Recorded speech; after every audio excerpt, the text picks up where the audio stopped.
Hello and welcome to the Buckets and Tea NBA show. I'm your host, Cathryn Naiker. Thanks so much for tuning in to this week's episode. Joining me, very special guest. He is a basketball writer for the Washington Post and the co-host of the Greatest of All Talk podcast. It's Ben Golliver. How are you? Doing very well, better than all the Raptors fans I hear from. I think at this point of the season, I know it's been a tough year and it's kind of a weird ending where they're like winning games they probably shouldn't be winning and kind of screwing up the draft lottery order. But I'm very well. How are you? I'm doing great. We were trying to figure out some technical stuff, and then the second we figure it out, my puppy started barking. So Oh, classic. perfect. Yeah, yeah. She's the sweetest puppy in the whole world, except for when I'm podcasting. So love that for us. Uh, Did you name the puppy after an NBA player in any way? Because I'm hearing all these stories about like Mavericks fans who named their animals Luca, who are now going through like these horrible crises. Just they don't know how to handle it. Do they change the animal's name? Because now it's like reminding them of one of their biggest mm. pain points, right? Well, the good part is that, there's a lot of animals available for adoption after the LA wildfires, and all of Yeah. those pets can be named Luca now. Great point. So yours is Kyle or DeMar or No, I name it's a Vince? it's a girl, so I named her Okay. Zelda. Okay. All right. Yeah. Is I that video could game Zelda or after is the there? video game, yeah. Oh, very cool. So I went for a different reference. Although, I mean, like Carter is a great name. Like I could have Well, gone with Carter. everybody's chasing golden rings either way, right? I mean, Did you see his jersey retirement? who's he? Vince? Yeah, Yes, I did. yeah. Yeah. Yeah. What did you think? Because we were all in our feels, but as an outsider, were we just like ridiculous, or was it like joyful for you? Why were you in your feelings about it? Us Raptors fans? Yeah. Because, well, first of all, Vince was very in his feelings about it, right? Okay. So then there's that just by proxy. But also, it's like a very full circle thing from like him being like our guy to like the city hating him. And then, like, this like forgiveness thing that, like, a lot of us went through it like literally a decade ago. Others are maybe a bit slower to come to that point. But it was like a really nice, like, reunion, putting the past to rest kind of thing and celebrating him for all that he did. Well, I'm always a big fan of like the franchises and the star players mending fences way after the fact. That happened in Portland with Bill Walton, where he had all this like animosity towards the Blazers medical staff because he got injured. So he Mm. like didn't talk to the Blazers for like more than a decade. Then he came back and like poured his heart out in like a 90-minute press conference that was just completely insane. And Bill Walton was like a perfect Portlander. Obviously he wasn't from there, but like he loved the bike rides, he loved the trees. So like it needed to be done. And I feel like, so I was in favor of that. I'm in favor of Vince kind of getting back in the good graces. Did the Raptors get guilt tripped into it though? Like, didn't the Nets try to retire his jersey? And there was like, who did it first? And there was this The back Nets and forth thing. announced it first. Yeah. Yeah. I don't, you know Uh, what? I don't think we got guilt tripped into it. My theory is that like they were trying to make it a surprise. The okay. Raptors, not like for like the day of, but because they're doing this whole 30th anniversary year, like all season long. They're doing different things to celebrate like 30 years of the Raptors. And this was just part of that. So I think they were trying to wait maybe like closer to like ticket sales or things of that nature to say like, okay, we're doing the jersey retirement. They probably ended up moving it up a bit as a result of that I see. announcement. Kind Yeah. of a bad look. I mean, when the Nets are outflanking you, I might have tried to like plan that slightly better, but it all But worked isn't it out. a bad look for the Nets though? Come on. Like Vince Carter's here, he's in tears. He's like looking at the crowd. He's got his arms up like this. And then he's in, Brooklyn and he's just like, "Thank you, everyone." It's Yeah. like not as an emotional reaction. Well, maybe it's some guilt coming out. Maybe he feels a little bad after the fact for how it went. You never know. Sometimes you get struck by the hard emotions when the lights are bright. I wonder if anyone has ever cried at a Nets jersey retirement. That's a fascinating question. Probably not, whether fans or otherwise. It I just don't seems even like know who that's else is up there. Is yeah. Jason Kidd up there? Yeah, I mean, probably Jason Kidd. Pull up the list. I would love to know, but yeah, not the world's I mean, greatest. it's a reach, Certainly I not the feel. Lakers. Let's just put it that way. I think the Lakers probably got some better names than the Nets. Yeah, Dr. I J, probably. hopefully. Oh yeah, not with Philly. You Well, know, I'm sure I mean, if Vince Carter gets multiple, Dr. J gets multiple. I mean, I think that's got to be fair, right? that's more than fair. I never thought Vince Carter would get his jersey retired with the Nets, I'll be honest. Yeah, well, was he really a Hall of Famer? That's a fun debate too. I mean, that's why he's getting all these jersey retirements, right? Because they selected him for the Hall of Fame. You What's think the greatest? that's the order? You have to get selected for the Hall of Fame and then you get your jersey retired? Well, so the Lakers will only retire somebody's jersey if they're a Hall of Famer. I think a franchise like the Raptors and even the Nets, it looks bad if they have a Hall of Famer who was there for a while who they haven't honored. It looks, Mm. in Toronto's case, it looks petty, right?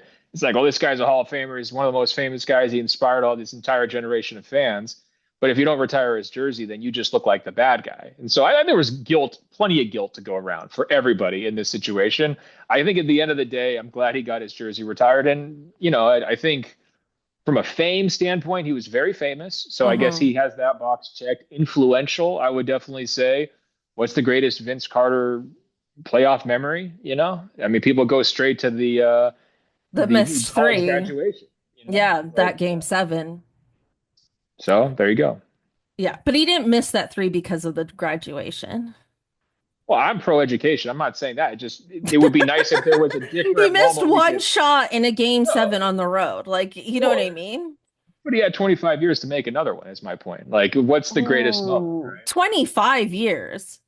He was in the More. NBA forever. He was as long tenured as LeBron. I mean, he had the Mavericks chapter. Yeah, He he was had a around long for a time. long He had a time. long time. And he The did make that Grizzlies. three he had in the first round with Dallas. Do you remember that?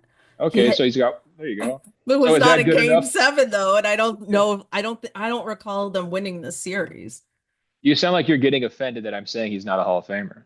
No, I'm not offended at all. Okay, you might be a little. But I think the influence part of all of this is Yeah. is the thing that makes him a Hall of Famer. I mean, 25 years later, they're still celebrating his dunk contest, right? Like I mean, So that's Mac McClung. Can influence. we put Sorry? Mac McClung in the Hall of Fame? What about Mac McClung? If he goes four If Pete there's a next year, separate dunking section of I haven't been to the Hall of Fame, but if there's like a separate like dunking area, then sure. it's a little bit of a side tangent. I had my hopes so high the first time I went to the Hall of Fame. This was like actually maybe 2 years ago. It was whenever it was last year actually when the Celtics were in the finals. I was so excited to go for the first time. And I made the mistake of having gone to the Baseball Hall of Fame before the Basketball Hall of Fame. So I was like, Mm, oh, this is going to be like the Baseball Hall of Fame, only basketball. It's going to be even better. The Baseball Hall of Fame is much better than the Basketball Hall of Fame. And I'm a way bigger basketball fan than baseball.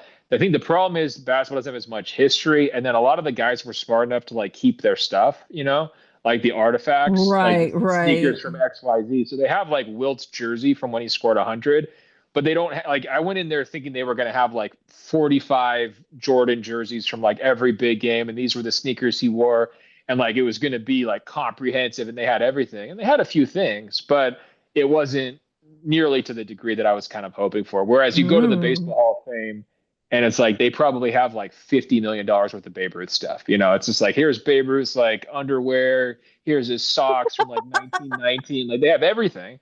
The So jock I don't know. strap.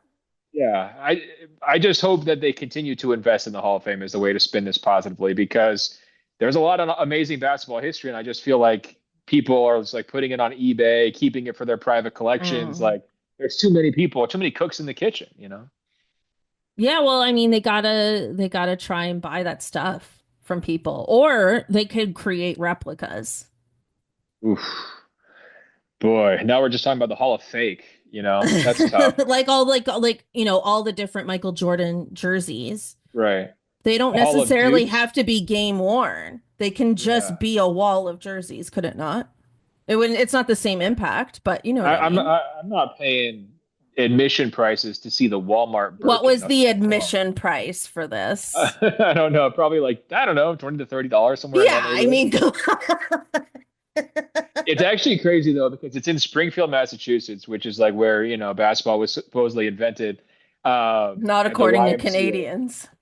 Oh, I know. Well, their Canadian still gets credit for it, but it's like there's like a Subway sandwich shop like built into this little strip mall where the Hall of Fame is. So like again, I was going there thinking it was Mm. going to be like the Field of Dreams, and instead it was like you can get your Subway sandwich, you can get your little ice cream at the ice cream shop, like all in this strip mall, and then by the way, here's the Hall of Fame in the middle of it. It's just very unusual, not what you would expect. Right Oh, off the that's highway. actually that's really disappointing. I didn't know that. Well, I'm not going to be working for the tourism bureau here. Clearly, I'm not doing a great job selling it. They do have some cool stuff, I will say that. You And could be a consultant. yeah, maybe. Well, maybe Vince Carter can turn it around, right? And one of the benefits of taking a guy like him in is, maybe he can be, on the fundraising emails. I'm sure he could help out. He did pretty well for himself. Well, this is like, you bringing this back to the Raptors. This is something that I do think makes our franchise unique. Maybe other people might think it's lame, but for us, it's unique. Is like somebody like Kyle Lowry, for example, right? Really, it's going to be a debate if he's a Hall of Famer or not. In our world, he absolutely is. He will have his jersey retired here as a Raptor, right? Like without question. And then, does DeMar DeRozan get his jersey retired? I think that's Oh, his he bigger. better. Yeah, you know what I mean? But these guys aren't necessarily Hall of Famers, but they're so revered here. Yeah. Well, I think both of them have shots at the Hall of Fame. Like, I think it helps to be a good guy that people like, that, eventually Vince kind of won people over because he hung around and was charming and was viewed as a good teammate later in his career. And he, like Hmm. people liked him. So people want to put him in the Hall of Fame. I think DeMar is going to get in for the same reason. Kyle, that's a trickier one. Probably doesn't have as many accomplishments as DeMar, but you could definitely say he was a better Raptors player than DeMar. Um, I don't know if he's a Hall of Famer. A That one's more champion. debatable. He is what a lot of people consider one of the greatest Toronto Raptors of all Oh time. yeah, he should be the greatest Raptor of all time. He Hmm. deserves. Would you give him a statue? I think people would be happy for him to have a statue. I have lots of thoughts about the statues here, sports Yeah. statues. I mean, I will say, in terms of like just Toronto legends, I feel that Toronto Blue Jays Joe Carter should have a statue here. Okay. I No mean, brainer. yeah, like back to back, World Series champions. He had the Grand Slam home run. It's like you already know what the statue would be. Like it's baffling to me that they haven't made that happen. But in terms of Raptors statues, like I was proposing that we have statues of every player from the championship team scattered across the city, and it would be like a scavenger hunt to try to see them all. Like just lean into it being ridiculous as opposed to like taking it like so seriously. Like just have fun with it. What's Lowry's? I mean, in this scenario, Lowry's like taking a charge from traffic downtown or something like that. Yeah, Like, is that's that what his we would stroke? all want. That's what we would Yeah. all want. Yeah. They could build it in the middle Kawhi's of like like, bending down like that one shot against the Sixers. That wouldn't be too bad. yeah, I'm instead trying of to think like of a everybody. median in the highway, why not have that be a statue? I mean, the Joe Carter idea is a no-brainer. They got to get that Thank one. you. Thank you. All the hockey statues are kind of overwhelming down there. It's like it's a little too much. Uh, How many hockey statues do we have? There's like Feels like a one. lot. There's like the Hall of Fame. There's a lot Right of by the hockey. arena. I thought there was like maybe I'm misremembering, but I feel like there was way too many hockey statues and no Oh. basketball statues. Mm. Maybe I've got it wrong. It'll change though. It'll change. I think Okay, it'll well, change. rebalance it. Yeah, start with the jersey retirement for Kyle. That's what I would do first. Maybe do it together with DeMar. That'd be pretty good. I would sell some tickets. Ooh, if they Although did it together, that would be really special. that would be They pretty would good. love that. Well, you would get more tears, I think. And not guilt tours either, except for maybe trading DeMar to get the championship. You did kind of sell your soul on that one. It was the right call. Can't blame you for It doing was it. your right to sell your soul. Yeah. Well, and you paid for it karmically for these last 5 years, right? Did we? Well, yeah, I guess, but I don't know if we did quote unquote pay for it. Like I think it's you win a You don't feel like you're championship. paying for it right now? I think this rebuild was inevitable. I Okay. mean, with that team as great as they were after the bubble, like I mean, even if Kawhi stayed after the bubble, that era was kind of done. Like we lost Gasol, we lost Ibaka. They weren't the same players they were, even if we were able to re-sign them. Like I just think like what do you how do you repeat without both of their impact? Like I don't think that's possible. Fair. This has gotten pretty dark, though, is my point. Like, this You feels think like our punishment. situation is that dark? I mean, I've been waiting for Scottie Barnes to be good for so long, and I'm sure you Ooh, guys have here been we waiting longer. go. What is it never going to happen? Wow. So Am I you wrong? think this guy's hit a ceiling and this is it? I just think that there's a lot of guys in his draft class who are a lot better than he is, and I've been waiting and waiting. I picked him for most improved player this year before the season. Feel like a complete idiot for that one. You know who Um, I picked for most improved player? who's that? Dante DiVincenzo. Oof. Okay, not the best, not the best. I thought No, he was like you're not disappointed by Scotty. You gotta be disappointed by Scotty. I think, if you're a homer, you've got hope, Okay, right? I don't think it's over. Like I don't think like this is like his peak and this is it. I'm not saying I that. don't think he's hit his ceiling. I think like, obviously his rookie year was great. Then he had a bit of a sophomore slump. Then last year was really good except for some injuries. This year maybe a little bit of a slump. Like it's, I think there's some growing pains here still. And also when he first came into the league, he wasn't necessarily the number one guy on the team. So is he a number Yeah, one guy on a championship team? He definitely has yet to prove that. Um, so I don't know. I don't know what his ceiling's going to be, but I think where we drafted him, I don't think we would have gotten a better player. I like Jalen Suggs, right? But I think it was like I think it worked out that he ended up with the Magic. yeah. I mean, they're not having a great season either. I just think I look at the bar for the Eastern Conference being so low, It is and so it's like, low. how are you not even like you're talking about like best player on a championship team? Can I get a play-in tournament appearance first? Like, can I just get anything? And like when he coming out, there's a lot of hype around him, the size, the playmaking, the power, he had good numbers. I'm not telling you anything you don't know. And it's just like, where's the progression? And then also, like, are they doing anything to put players around him that fit? Brandon Ingram trade, maybe the worst deal anybody made at the deadline. Now you factor in his new contract. I will never believe in that whatsoever. Now I'm just ranting, but um, kind of feel bad for Scotty now that I'm thinking about it. Interesting. You feel bad for Scotty. So like Bill Simmons Well, did who his makes him better? Like, which of these guys fit? Like, RJ is never going to happen for RJ. Sorry. Quickly, definitely been a disappointment this season. yeah, but Brandon, he's these been are injured a lot expensive too. players. These are expensive players, right? This is like the core group. Ingram doesn't fit with anybody ever. So it's like, all right, now Scotty, who's already having his own problems kind of developing, is kind of being thrown to the wolves. First time coach doesn't really seem like he's made a ton of progress. Darko. I don't know. It's He's kind a of a tough vibes spot. guy. He's a good vibes guy, Darko.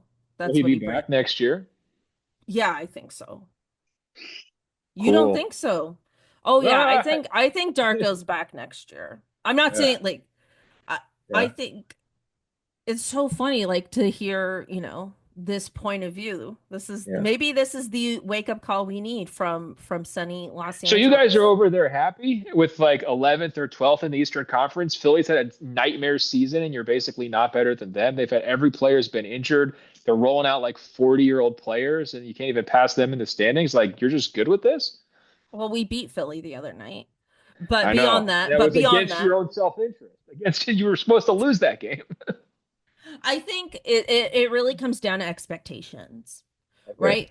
With Philly, they had significantly higher expectations for where they're at. That's what makes the Yeah. situation so miserable. We went into this year very much knowing this is a rebuild year. This is a year to see what do we have, you know, and can this be leveraged or not? Like that is where we're at. So I think considering the expectations, I think these guys are young, they play hard, they're fun to watch, right? Like I Okay. think like there are more depressing situations in the NBA, right? Like the Wizards are more depressing, Charlotte's more depressing.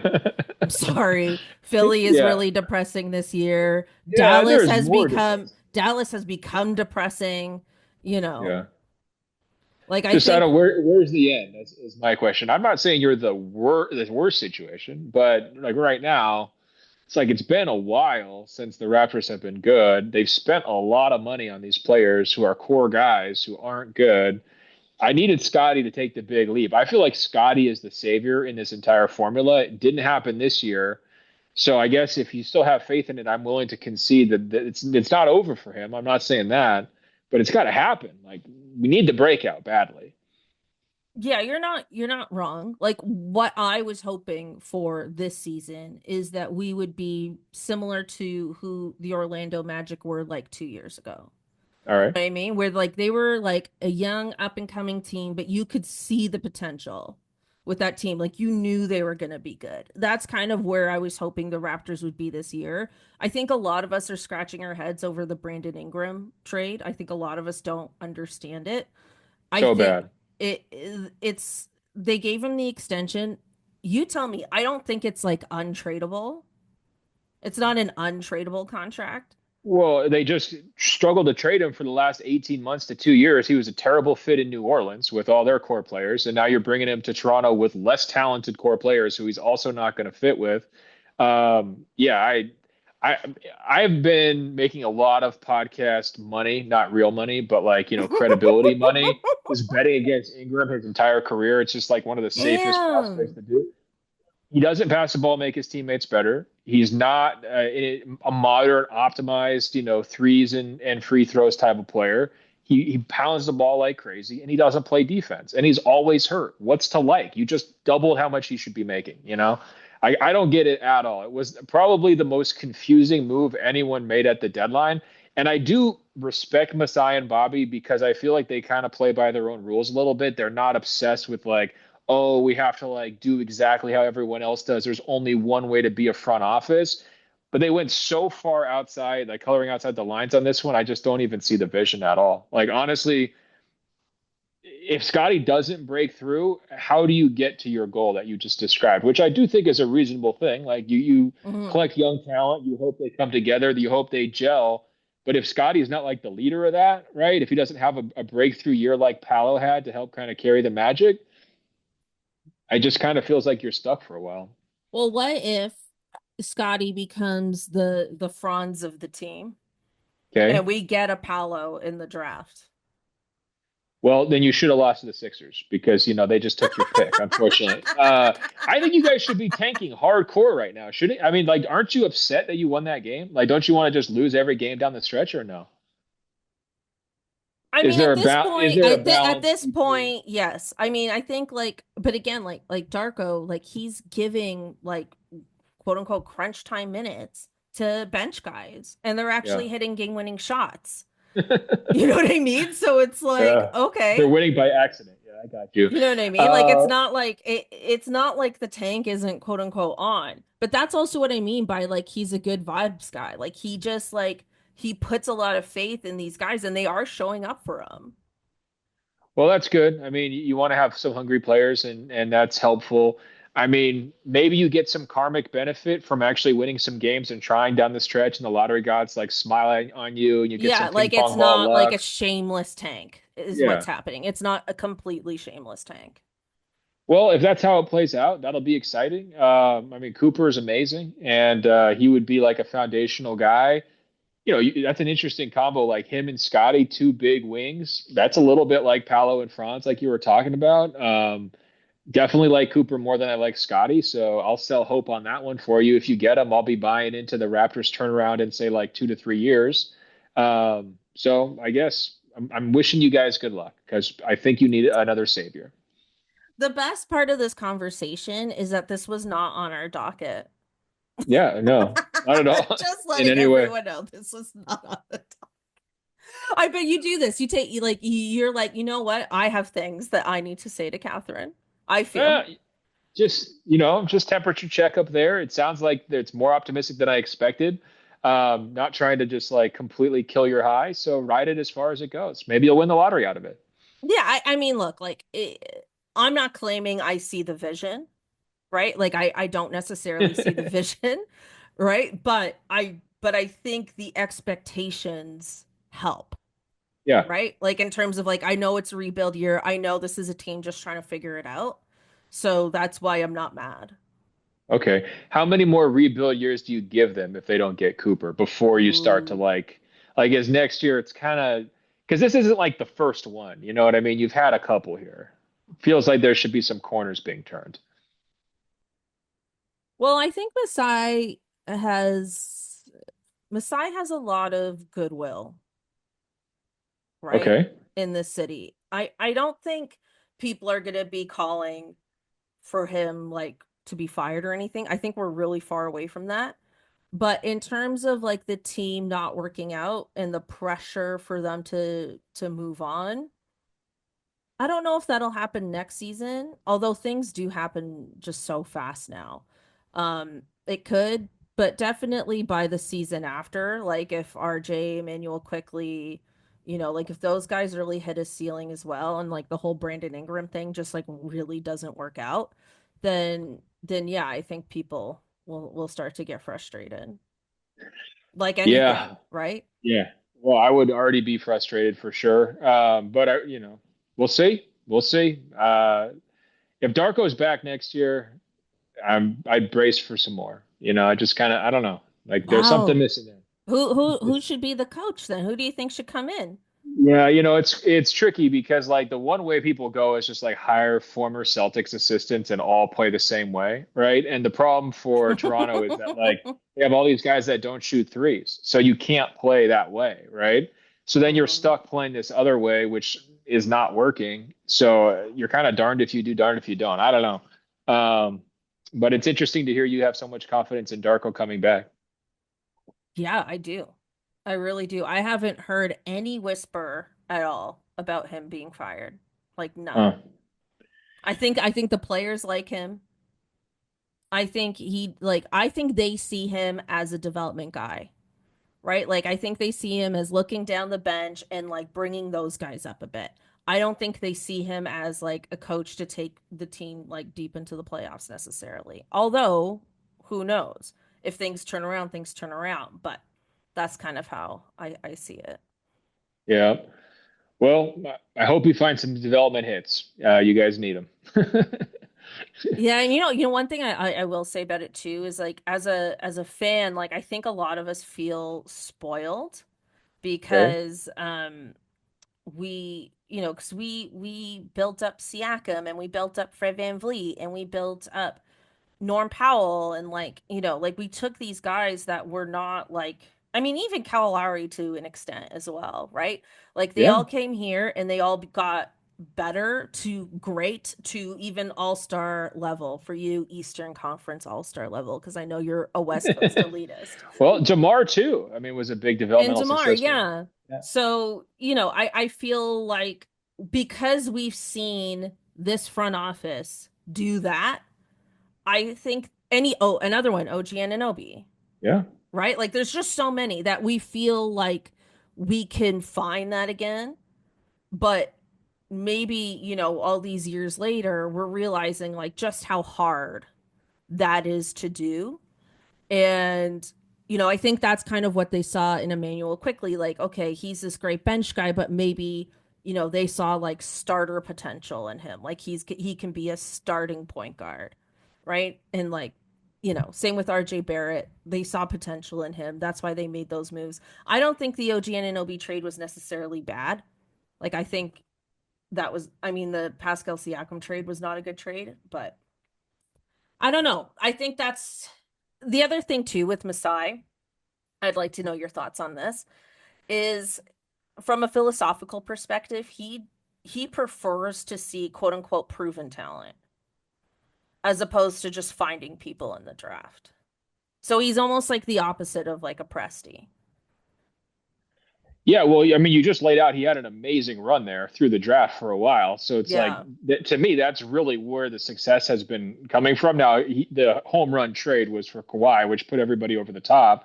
But if he doesn't hit like four really good draft picks, to kind of give Kawhi that supporting cast, they never win the championship. It just feels like maybe he hasn't quite had as much success in the draft with his recent picks as he had during that run. Nobody's perfect, so you can't kind of hold that against him. But I think when you're Toronto, like trading for Ingram, it just reeks of desperation. Like I don't see any other way around it. It's like there's not a ceiling on him. He is who he is. He's not like an amazing value, so you didn't buy low. He doesn't fit amazingly well with your other pieces. So that's where I start to get pretty nervous. Like, what is the plan? Now trading for quickly, I thought that was fine. And I understand if Siakam wants out, you're sort of at his mercy. You kind of get what you can get. I don't think those are horrible moves by any stretch, but the Ingram one has got me pretty nervous because it's like, does this team, are they coming or going? Have they lost for so long that they're now willing to take shortcuts and just try to turn it around because they're sick of being bad and they don't know how to get better? I always feel like for Toronto, winning comes through the draft, or it should. And that's why I point at Scottie and say, I need more from him. And like you said, this is a really big pick this year. They're going to need more from that guy. He's going to have to play a lot, day one, and be a contributor for this to kind of turn around at all.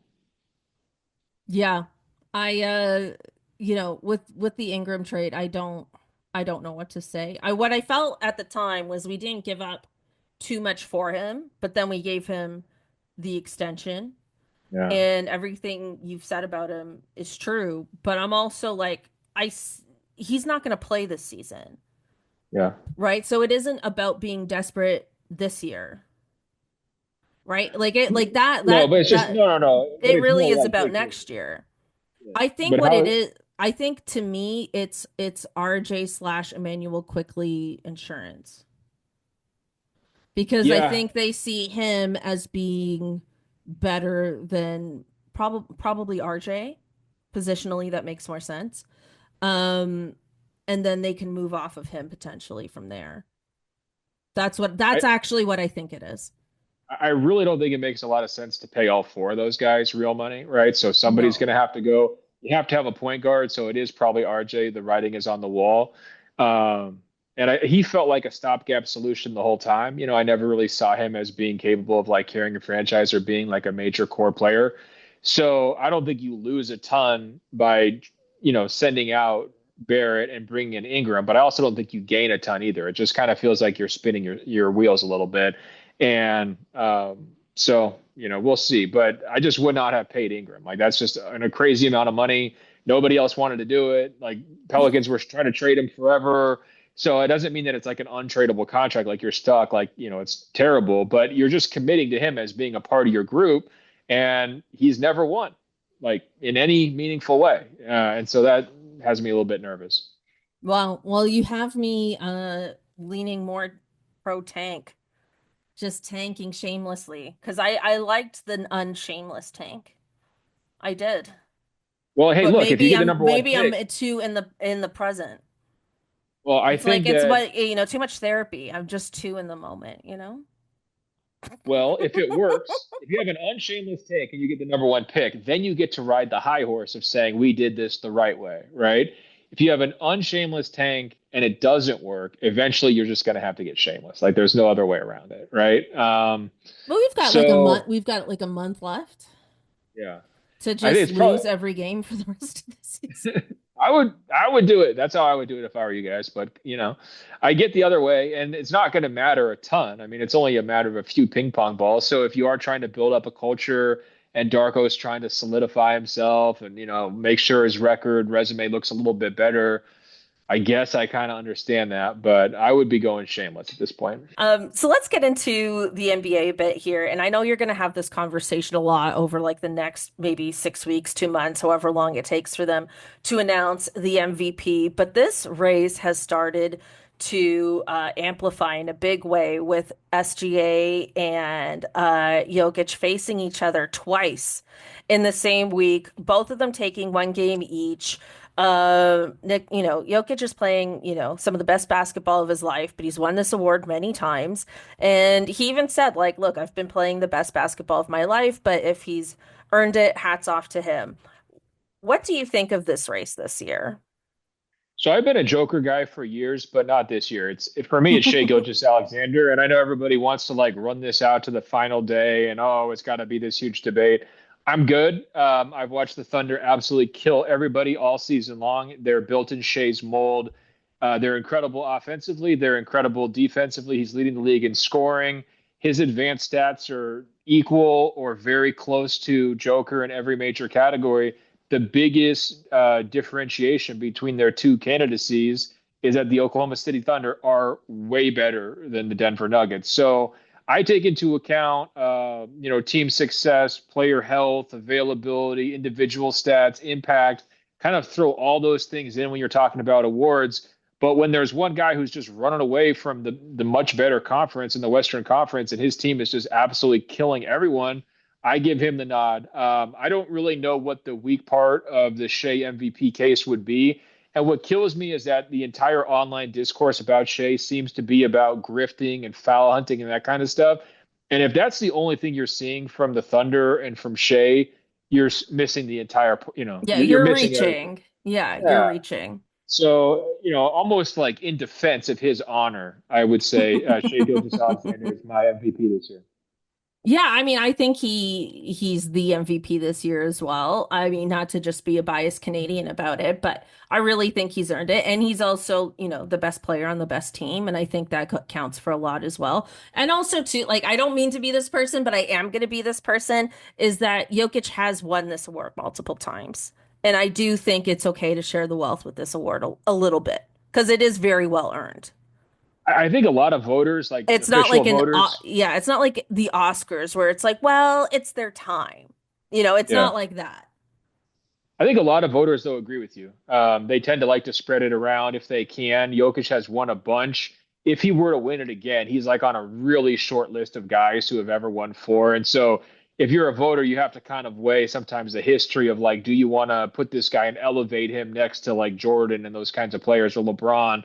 I would say, like, if he earns it, he earns it. Give it to him. I don't really look at the past years. I treat each race as its own individual race. And if anything, Jokic should have one more because Embiid stole one of his that he definitely didn't deserve. So, it would kind of be a bummer, for Jokic if that happened again. But I don't think that's the case this year. Like Denver's not as good. They haven't been nearly as consistent. Defensively, they're not as good as the Oklahoma City Thunder. And, Jokic in some cases just kind of paces himself, especially this time of year. Like he's not working nearly as hard as the Thunder work on defense. And so that would be another distinction that I would draw. But, to me, winning has got to be a major part of this conversation. If you look back at some of the worst MVP winners, to me, like Westbrook should not have won the year that he won. Embiid should not have won the year he won. If there was a greater emphasis on team success, and then in Embiid's case, availability, being out there every single night, those guys probably, those races probably go a different direction. For Shea, he's out there all the time. He's had almost perfect health. The only reason why they bench him is sometimes they're winning by too much. It's like that. It's a good Mhm. problem to have. And he still has amazing individual stats. So I don't think it's a race. I put it that way. I have like a lot of people say it's a two-person race. I have one Shea, and then a cut, and then two Jokic, and then three everybody else. Wow. Wow. So just firmly in his corner. I mean, a question for you about Jokic though. Do you okay, I'm going to phrase this in a funny way. Do you think he likes basketball? Yes. Oh yeah. See, I think it's all an act. It's all an act. He throws people off with the horse stuff. It's a funny narrative. People love to run with it. So this year he turned himself into basically the NBA's best three-point shooter. You know, like if you take out heaves, like half court shots, he's pretty much the most efficient three-point shooter in the league. So that's a league that has Steph Curry. It's a league that has all these guys who, in other cases, all they do is shoot three pointers. You don't accidentally figure out how to do that during the off season. That's like hours Right. and hours and hours and hours and hours of work. And no one does that much work for something that they don't like once they've already made hundreds of millions of dollars, right? He could just go only ride horses if he wants to. I'll bet you if you go look at his barn, he's got like an underground lair with a beautiful basketball court where he practices all off season. Just this like massive training facility. I feel like with him, I agree. I do think he does like basketball. I just wanted to phrase it that way. But I also think he is unique in that he doesn't like lose perspective on like greater things in life. Like I think he very much knows like the things that matter most. Like he's very like the opposite of Kobe. Like this is not a Mamba mentality guy, but he's still great. Like, and it still works for him. And that's something that's like unique and I personally really like about him. Well, I did a story recently about how players are developed in the United States versus how they're developed in overseas. And so Jokic is an interesting case study, obviously, because he's one of the greatest players ever, and he was never played an AAU game in his life, right? And I think he has a very holistic perspective on the game, right? It's all about how do I make my teammates better? I'd rather beat you with the pass than scoring myself. Like he scores 30, 40 points, and it's almost like against his will because he would rather just, have nothing but passing, passing, passing. And so I think that's part of the personality difference. I think he's just wired that way to want to have it be like a team sport, have a team approach, as opposed to like more individualized, which has really become ingrained in American basketball. It's a lot of one-on-one. When you're looking at the lower levels, it's a lot of guys who do individual drill work, so they get really, really good at step back three pointers off the dribble. But you ask them to run the offense, and they get confused and clueless. So the NBA has actually started some programs trying to help train American teenagers how to be better team players, how to be more willing to work off the ball, the kind of stuff that's just naturally taught to every player in Serbia. All the little young Jokic's just naturally learn this. And in America, it's like the NBA has to step in and be like, hey, enough selfishness. Like we have to learn how to move the rock. And so that's interesting. Mm. I think that Jokic's model has proven to be very, very effective, and people should be studying it. If only America invested in their youth in all the other ways. Just kidding. I won't put you on the spot with that. Okay, in the interest of time, I'm going to give you the choice between these two topics, which one you feel keen to talk about the most. And that is, do you want to talk about the top of both conferences and who we think might pull through in each one? Or do you want to talk about the NBA parody account, NBA Centel, Well, there's probably a getting little bit more. banned and then being brought back? There's probably a little more juice to that second one. I mean, to me, I think this is a great year for favorites. I don't see a ton of upsets happening. I really think the East is going to come down to the top two teams. I think Oklahoma City is going to be in the finals. They're going to get challenged probably by somebody. Denver, Minnesota is going to, maybe the Lakers are going to push them. But I like the favorites this year. I don't think it's a big upset year. So talk to me about NBA Centel. Was this a tragedy? A lot of people were acting like it was. Even NBA team accounts were like doing RIP posts. I've never seen anything like this. Yeah. And like I think like Stephen A. Smith did too. Like a lot of, NBA notables did that. But now they're back. I don't know why they got banned Oh, from the first place. They're back now. They've been I didn't know. resurrected. Didn't know they were back. That's pretty interesting. So there's like an NBA Central Easter we're going to have to celebrate at some point. That's pretty wild. Add that to the holiday calendar. Except this Um, time we know the actual date that it happened. We won't yeah. have to So switch it every year. I don't know. I don't feel strongly about it. I mean, I understand the value of parody, from a comedy perspective. Like the Onion. I think some of Mm-hmm. what they were doing was like the Onion. If you're trying to intentionally mislead, and maybe they were so good at what they did, it like became bad faith. You know what I mean? Like there They was so many legitimately layers. misled people. Yeah. So not a fan of that. But And also it's they just didn't read that it said Central instead of Central. So yeah. Yeah. So, it does make the internet more complicated, less valuable, and less trusted, unfortunately. Like when you have fake news going out there and you're trying to spread something that's actually real, I think people double take and they're not totally sure how to handle it. It's funny that everyone's first reaction to the Luka trade was to think it was fake. It would mm, be nice to live in a world where everybody's first reaction was, oh man, that's crazy, because they have enough trust in the information delivery device to believe it to be true, right? The fact that people were going, like, I was hearing from people for hours after the fact that were like, that didn't happen. And it's like, it wasn't just denial, it was like a lack of faith in social media. And, when Twitter started, when I first started getting interested in social media, that was not the baseline. no, not at all. So I guess I do, but you can't blame one account for that. It's one of those like, don't hate the player, hate the game type things. Like it's Mm. social media has become a very dirty game. Yeah, but as somebody who is a legit journalist and relies on social media, the parody doesn't bother you at all. Oh, like I said, I mean, I can find some humor in some of the posts. The ones where you're misleading people, really confusing people, where inaccurate information is going so much more viral. Fake quotes drive me crazy when people like make up quotes. Mm. Angel Reese has been getting hit with this lately, where like she might say one thing, and so then people will just make up a similar quote that's even crazier, and then everyone believes it because she had said the first thing. that is just really not cool. And Mhm. to me, inexcusable. And I would hope that platforms would ban that kind of content, but of course they don't because that's what gets all the engagement and the clicks and the interest. Yeah, I agree. How would you feel if I started a Ben Golliver parody account? Um, I mean, there have been fake Instagram accounts with my headshot before, so you wouldn't be original. I wouldn't You'd be be not, unique. you'd be duping the dupe, unfortunately. Yeah, I don't give anyone ideas. I'm good. People don't. Do they really need me, let alone a dupe?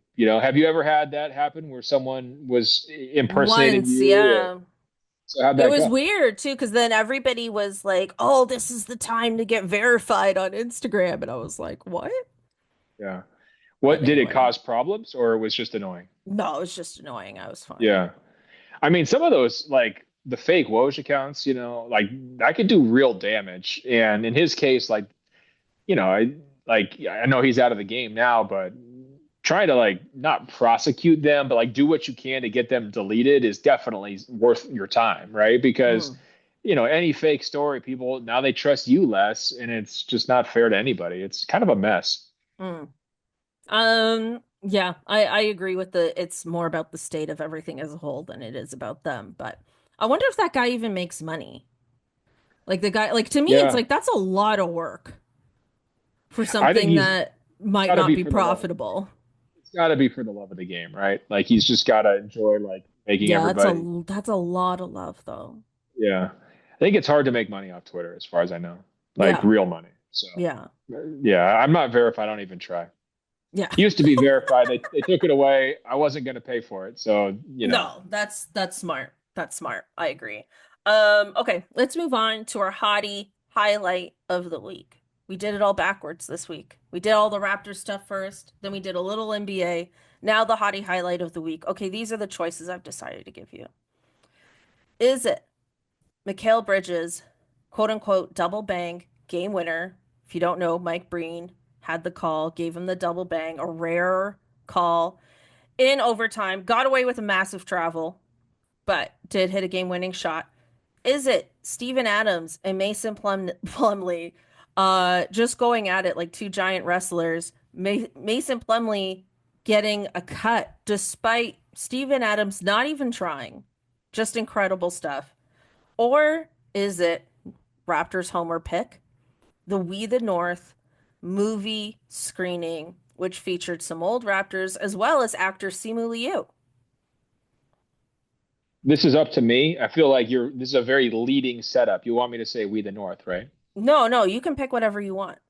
Okay, then Mikal Bridges. I mean, look, he did get away with the travel, but the Blazers got like five homer calls before that. The refs were doing Mm. everything they possibly could to give Portland the home victory because Scoot was having like maybe the game of his life, at least as a Portland Trailblazer. That was a brutal, brutal loss. That's how you know it was a good game winner. Is like people probably went home crying. I mean, here we are, full circle, talking about tears again. I think people left that arena like just in full shambles because of that shot. And the Knicks need it. Like without Brunson, they have to have somebody who can, step up and take those kinds of shots. Didn't really think it would be Bridges because he's been kind of hit and miss this season and kind of an afterthought. So you could tell he was excited. You could tell they were excited for him. The Knicks kind of needed that win because they're in a little bit of a playoff race now, and they got to worry about backsliding without Brunson. So big shot. I'm giving it to Mikal Bridges. But what's this movie? The movie, it's like I haven't seen it. I don't think it's like, out for public consumption yet, but it's just like a history slash celebration of the Toronto Raptors organization. Oh, that's cool. Well, they got I a lot to assume talk it's a about. documentary. They got a Vince chapter. They got probably a whole thing about starting the franchise. I got a book all about that right behind me, I think. So that's cool. The prehistoric book, yeah. There you Yeah, go. so there's the prehistoric era, then there's the Vince era, then there's some dark times that we don't always revisit. There is the Andrea Bargnani Primo Pasta commercial era, and then there's the We the North era, and then the Yeah. championship, and now whatever this is called, the Scottie Barnes era, I guess. So is the point of this movie to sort of buy time until they do figure out the next plan, or is it like genuine hearted? We got to celebrate this. We've hit a big milestone. This franchise has lasted so much longer than the Grizzlies lasted in Vancouver. We deserve it. Or is it a little bit of maybe both? I think it's both. I think Okay. timing the rebuild with the 30th anniversary helps, right? It's like, okay, we know we're going to lose a lot of games this year, but we're going to tie this in with a ton of nostalgia throughout the year to keep fans engaged and interested. I think that's smart planning. Yeah, I can see that. And hey, we Like built it up to before. crash and burn and it's like the 32nd year, the 31st year. Like it's not the same. You know what I mean? Like it's not the same. You got to do it all now. Right. Oh, I hadn't thought about that. I mean, it is easier to sell to people, hey, we built it up once. It's not going to be harder the second time to build it up, right? So it's like, got to have a little patience, a little faith. Organizations move in decades rather than just days. Mm, I mm. kind of get it. Are you going to be anxiously awaiting to watch this movie? No, Oh, but I'll watch it. But it's okay. not like I don't know what happens. Did you watch the Celtics documentary that's out right now? No, is it really Celtic. good? There's a Why? lot of Well, basketball related viewing I need to catch up on. Like I need to watch that new show, the Mindy Kaling show, the one yeah. about Jeannie Buss. I need to watch that. There's a lot of stuff I need to catch up on. I There's a think new one on Netflix called Gold. Court of Gold. Yeah, I still need to see that. That one was really good. The Celtics one's got some interesting history that I didn't know, so I guess I somewhat recommend that. Court of Gold was very cool, just because they had so much locker room footage, so you're really getting like Mm, the emotions. Shea addresses the team after Canada gets upset in the quarterfinals. Like that'll probably make you cry. mm. So they got some Make me good. cry. Well, it's just like heart. I mean, like he's just Mm. gutted, Right, and right, like right. I mean, there's another scene like I wasn't trying to pick on Canada, but like Mo Wagner for Germany, when they lose, he's like in a silent locker room, just bawling his eyes out, and they Mm. have like the camera right there on him. So it's kind of just something that you wouldn't see normally, in Wow, NBA that circles. is unprecedented access. That's really cool. Yeah, it was pretty good. It wasn't great. Like they also did some weird stuff where like they made everybody seem good. So you know how France like they were only good in the Olympics once they benched Rudy Gobert. They like just didn't even mention that Rudy Gobert got benched, which was pretty hard to do because they were interviewing Rudy Gobert and Wemby and the coach, and somehow managed to leave that out. And then with Steph, like Steph was terrible the whole Olympics till the last two games. Then he was amazing, won the whole thing, Mm. right? So that's like a pretty obvious like narrative arc of like, oh wow, Steph Curry showed up and did it, and they just like left out the part about him being terrible, and it was just like what? Like they, so I don't know. They just everybody. It felt like it was a very rosy portrayal of everybody involved, if that makes sense. Like there wasn't a lot of like tension and struggle early on, and then they like banded together and won it. They just like Mm. left all the struggle part out, and Interesting. everybody was heroes, nobody was villains. Interesting. Yeah, I gotta watch it. Maybe that's, maybe it's off-season content. I don't know to revisit that. But Ben, we should wrap it up here. Thank you so much for joining me. Um, there's a few GOAT listeners slash Buckets and Tea listener crossover. So I'm sure they're really Okay. going to appreciate this. But let us know what you're up to and where we can find you on the internets. WashingtonPost.com/sports. I'm up to the NBA draft lottery where, if you have any like lucky charms you want to pass along, anything that I could like bring with me into the room to help your, lottery odds, I'd be glad to assist. I think that's probably the next big touch point for me with the Toronto Raptors coming up in what, about 2 months. Yeah, for sure. Thanks, Ben. Thank you everyone for listening and tuning in. Appreciate you so much. Like, subscribe, leave a positive review, always helpful, and I'll catch you next time. Bye.